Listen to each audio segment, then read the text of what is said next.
Welcome to episode 2 of the $500 to $10,000 trading challenge. We ended last week's video with a potential profitable trade that we were in on FED. And we can see currently on the chart that unfortunately that position got stopped out at break even over here. In the last video I showed you guys that I moved my stop loss to entry and unfortunately we got stopped out at break even over here, but in the end it turned out to be the right decision. Because if we would have kept our stop loss at the original position, then we would have been stopped out for a loss. So I'm happy with that trade management. I'm happy with the way that we managed to prevent a loss. Now, currently, we can see that we have also been entering a long trade on Rose. Rose is an altcoin that I've been following for a pretty long time. And currently, we have entered a market position. And as you guys can see, we have also entered limit orders a little lower over here and over here with our invalidation over here. When we look at the Rose chart, we can see a very clean range with two deviations that confirm the bigger deviation beneath the range low, in which technically speaking the mid-range and the range high should be next. So what can we see is a range with our first pivot over here, second pivot and our third pivot over here. Now, like I said, first deviation, we reclaim the range low over here. We have seen this perfect retest over here and over here. We go beneath those two perfect retests for the second deviation to be confirmed. That second deviation led to another impulse towards the upside. Look how perfectly we retested that mid-range, and then afterwards we started deviating potentially beneath this quarterly level, right? So this impulse also led to this valid break of structure over here. And now in my opinion, we are potentially starting a 5-wave impulsive structure, in which this might be wave 1, wave 2, currently we might be in wave 3, then wave 4 and then wave 5. Now we know that if this is a wave 3, then we should be able to count 5 sub-minute waves. Wave 1, right? Wave 2, wave 3, wave 4, wave 5. Inside of the bigger wave 3, we should see 5 smaller waves. And that is what I'm potentially anticipating, in which this turns out to be wave 2, in which the smaller wave 3 should start over here, and that is what I'm potentially anticipating. Because if we go on the lower time frames, on the 1 hourly time frame, we can see that we had a slow grind to the downside over here, formed some kind of a rounding bottom, had this impulse overnight that broke structure to the upside over here. So I think that if wave 3 is going to start, and it should be from here, in which this turns out to be an ABC correction, then wave 1, wave 2, wave 3, wave 4, wave 5 inside of that sub-minute wave 3. So we have the Elliott wave confluence, we have the range confluence, and we can also see that we beautifully reclaimed the very important EMAs over here on the 4 hourly time frame, which is definitely a nice and strong confluence as well. We have an untapped liquidity pool around the mid-range, untapped liquidity pool over here around this quarterly level, and obviously with an unswept range high. So in my opinion, according to my system at least, there's enough triggers to get into a trade on Rose. In the meantime, we can see that Bitcoin is actually retesting the range high.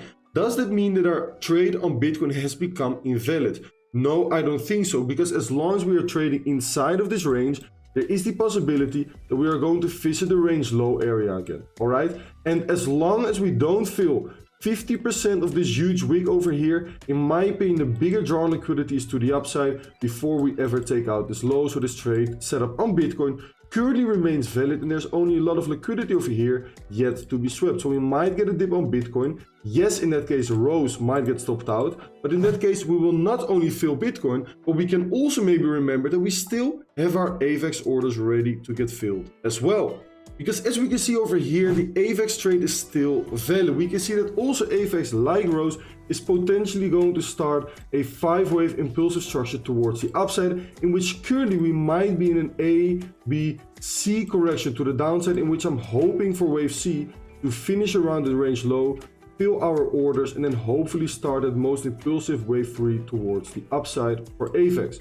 So while we just got into a trade on Rose, that one might get stopped out for a $20 loss, because that is our total risk on Rose. But in that case, if Rose gets stopped out, there's a very big possibility that both Bitcoin and AVAX will fill our swing long orders. And in that case, I'm hoping for Bitcoin and AVAX to recover the loss of Rose and hopefully pump to their take profit targets to bring our account into a nice profit. As you guys can see, Rose is in $3 and 37 cents in profit. As usual, we are once again aggressively moving our stops and adding margin to the position to potentially compound profits if we move up from here. Let me show you guys on the chart what the reason is for adding margin. So as you guys can see over here, we had a local sweep into this fair value gap being followed by another local sweep of this low. Over here, we tested the 100 EMA on the 1 hourly time frame, and overnight we saw a push to the upside. And if we zoom in on this push towards the upside,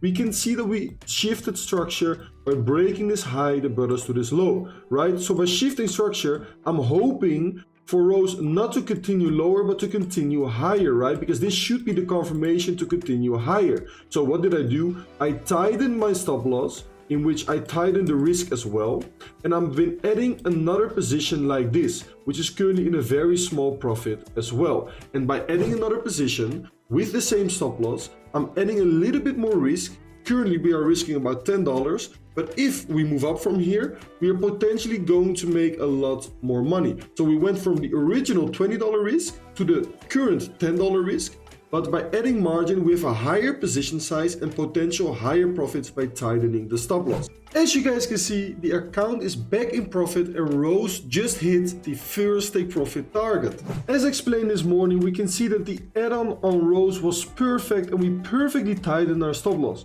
We currently have our stop loss at break even and the first take profit target got hit over here. The second take profit target will be around 0.134.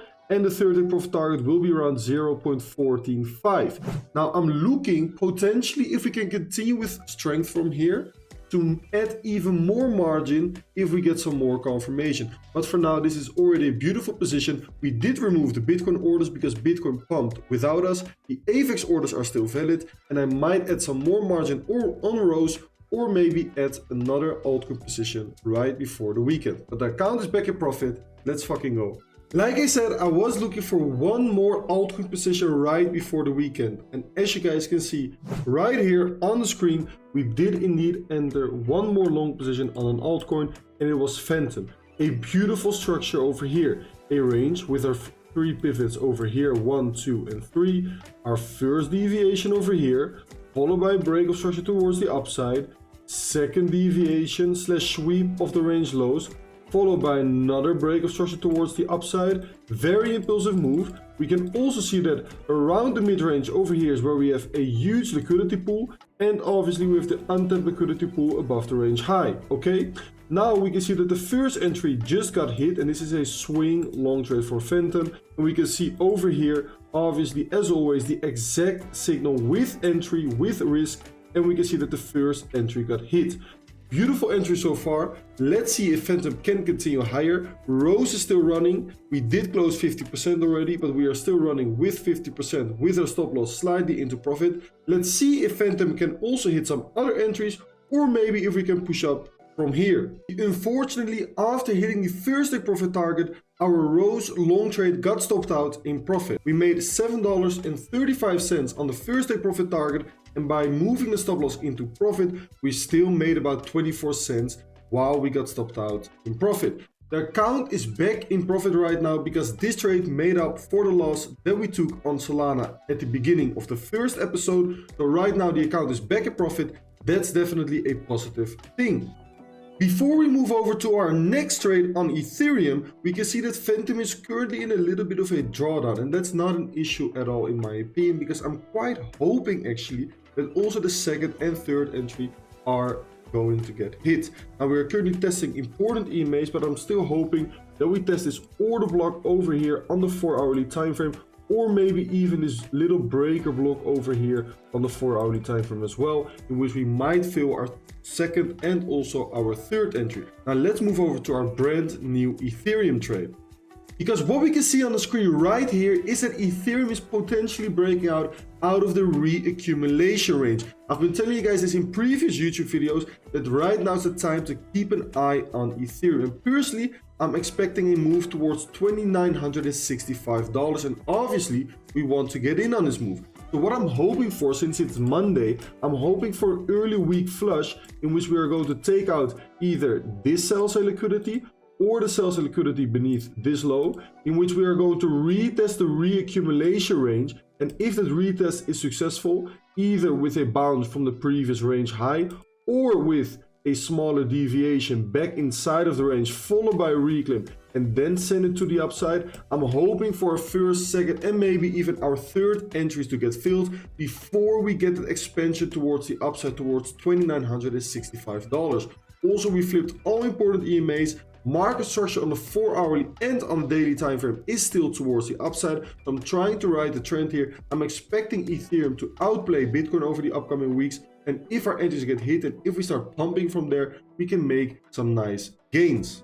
So right now the account is back in profit after a profitable rose trade. Obviously it's a slow journey, it's a slow grind. And if the account gets in further profit, obviously we are going to take a lot more risk. But I'm trying to go slow and steady here, build the account into profit and then take some more risks. But I'm trying to educate you guys as well with explaining every single setup in a few seconds that we take as well. I think that's quite important, not only to show the results, not only to show the entry points, but also try to educate you guys throughout this series. My goal is to be as transparent as possible, and I think so far we are doing a great job doing that, especially with giving every single entry point, every single stop loss and every single take profit target, and also showing our losses and our wins.